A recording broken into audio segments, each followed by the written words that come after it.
अगर आप British colonies को एग्जामिन करेंगे तो पाएंगे कि डेमोक्रेटिक सक्सेस के नजरिए से भारत का केस एक्सेप्शनल रहा है, जबकि कॉलोनियल मास्टर्स का पर्सपेक्टिव और उनका प्रेडिक्शन कुछ अलग रहा है। जैसा कि विंस्टन चर्चिल कहते हैं, power will go to the hands of rascals, rogues and freebooters. All Indian leaders will be of low calibre and man of straw. They will have sweet tongues and silly hearts. They will fight among themselves for power and India will be lost in the political squabbles. Winston Churchill की ये बात बाकी के post colonial states के लिए शायद सही हो, लेकिन भारत के लिए फिट नहीं बैठती। ज्यादातर ब्रिटिश कॉलोनी जैसे ईस्ट अफ्रीका, मलेशिया और इवन श्रीलंका एंड पाकिस्तान, जो डेमोक्रेटिक स्टेट जैसे अपीयर तो होते हैं, लेकिन वास्तव में बाय नेचर डेमोक्रेटिक नहीं होते हैं। ऐसे में एक सवाल खड़ा होता है कि पोस्ट कॉलोनियल स्टेट्स में सिर्फ भारत में ही डेमोक्रेसी क्यों सक्सेसफुल हो पाया? पूरे विश्व में डेमोक्रेसी का प्रचार प्रसार कैसे हुआ? इंडियन डेमोक्रेसी के समक्ष वर्तमान में क्या चैलेंजेज हैं? आइए इन सभी सवालों को समझने की कोशिश करते हैं। नमस्कार दोस्तों, welcome back to decoding world affairs. मैं हूं गौरव सिंह।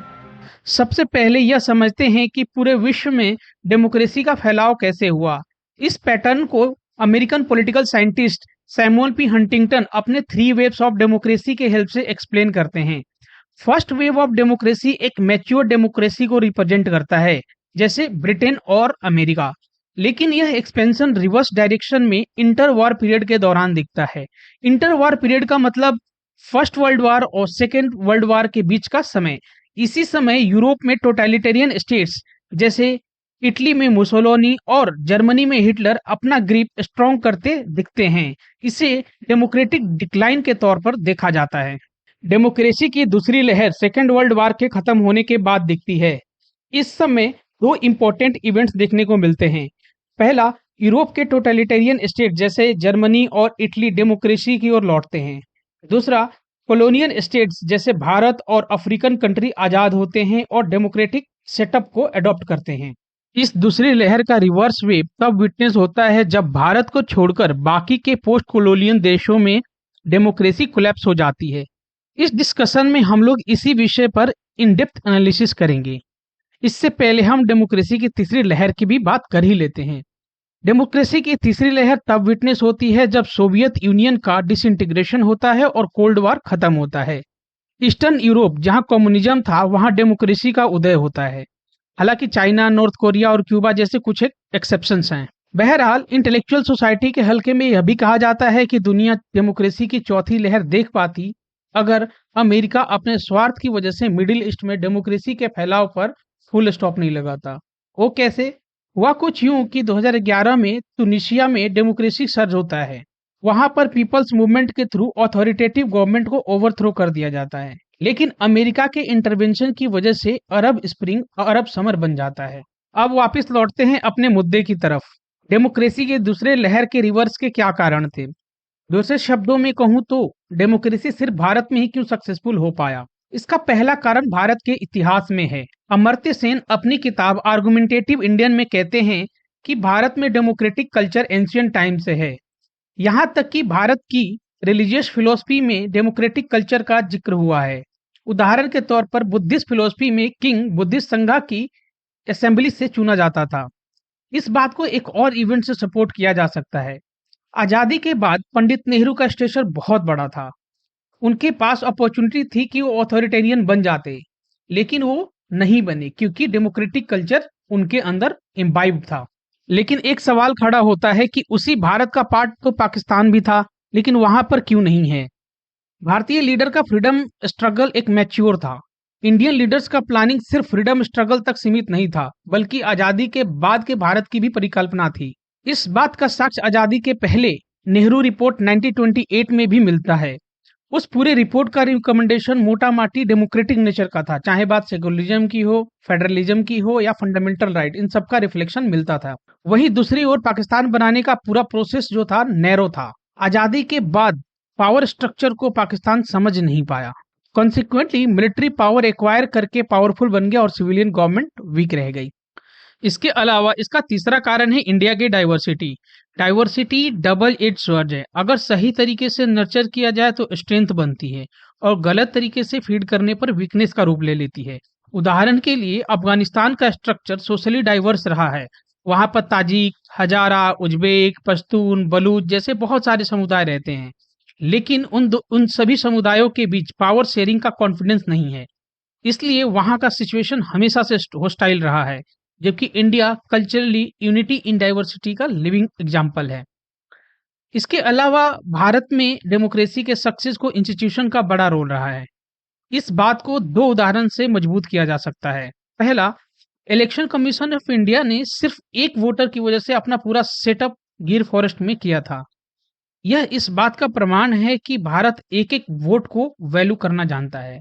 दूसरा, over the period of time leader Aspire कर सकता है कि वो टोटलिटेरियन स्टेट बने, लेकिन भारत की जुडिशरी ने पार्लियामेंट के पावर को लिमिट किया ताकि टायरेंट नहीं बन पाए।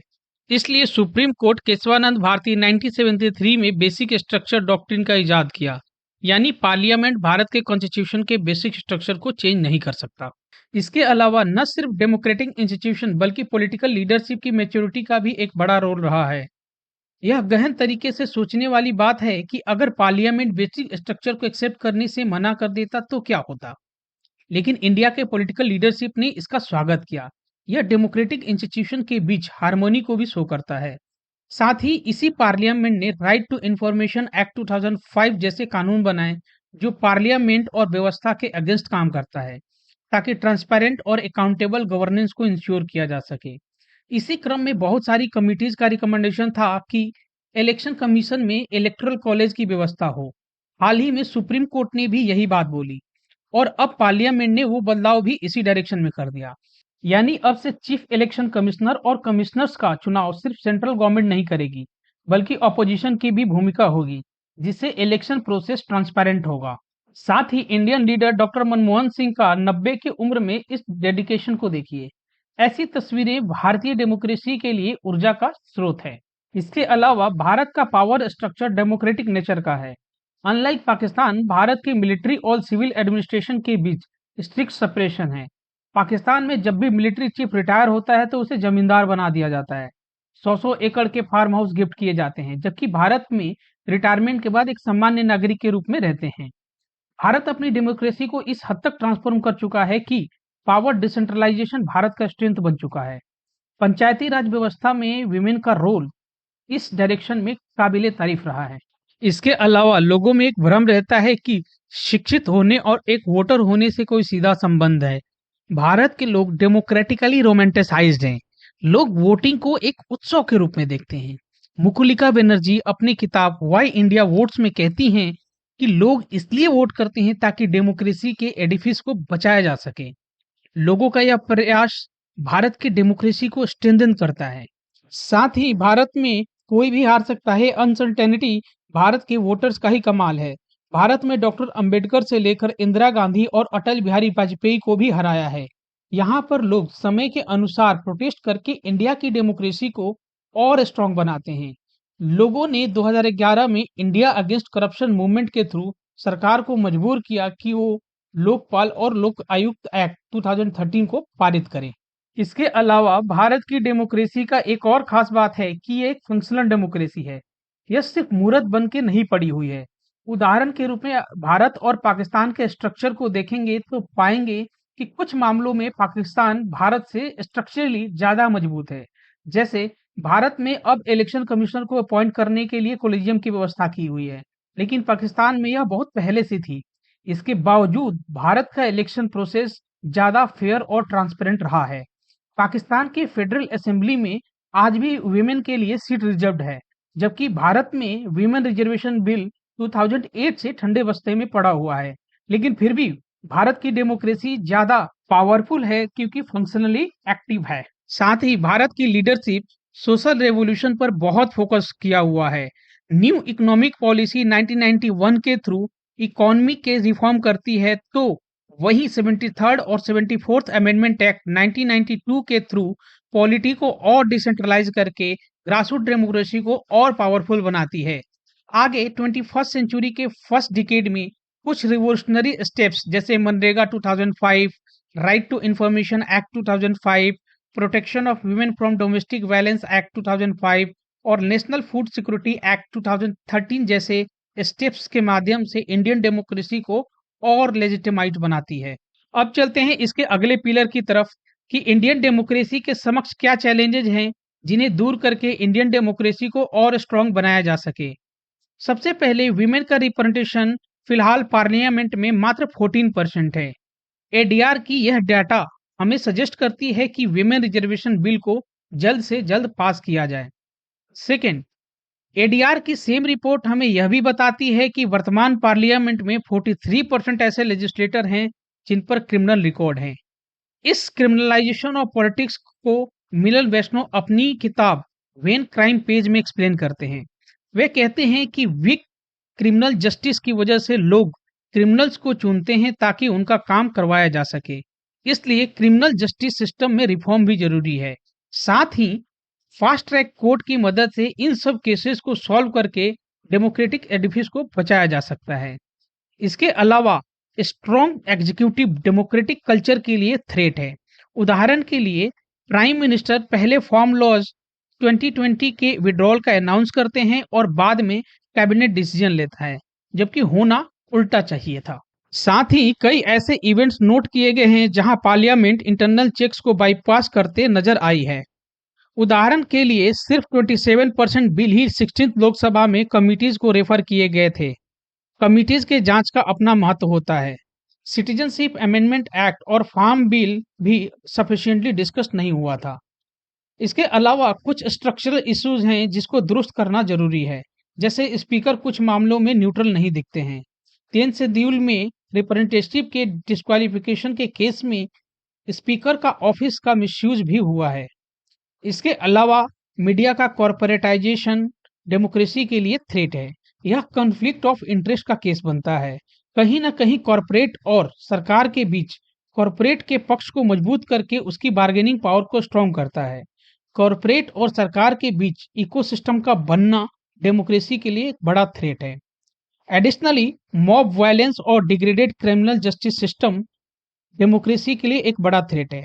जैसा कि थॉमस रेड कहते हैं, a chain is only as strong as its weakest link, therefore minority protection is part of strengthening democracy.